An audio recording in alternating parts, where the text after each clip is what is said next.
ছত্তিশগড়ের মহাসমন্দা জেলায় ধানের জমিতে মিলল 5টি হীরের হদিশ। মাটি খুঁড়তেই বেরিয়ে এলো 5টি হীরে। বিশেষজ্ঞরা এই অনুসন্ধানকে উল্লেখযোগ্যভাবে সাফল্য হিসেবে দেখছেন। জানা গেছে, বালোদা বেলমন্ডি ব্লকে নতুন খনিজ সম্পদ খুঁজে বের করার লক্ষ্যে সন্ধান চালানো হচ্ছিল। অবশেষে সন্ধান মিলল হীরেগুলির, যাদের মোট ওজন 1.22 ক্যারেট। যদি বাণিজ্যিক ভিত্তিতে খনিজ উত্তোলন লাভজনক বলে প্রমাণিত হয়, তবে ছত্তিশগড়ের জন্য বিপুল বিনিয়োগ, কর্মসংস্থান, বাড়তি রাজস্বের আয়ের সুযোগ হতে পারে।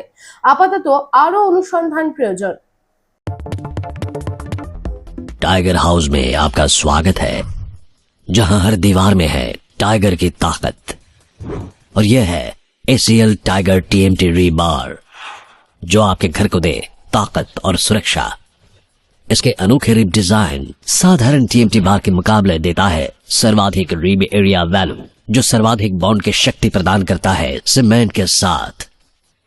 इस्पात के संयुक्त रसायन और एक एडवांस्ड क्वेंचिंग प्रक्रिया इसे प्रतिरोधी बनाते हैं आग और जंग से।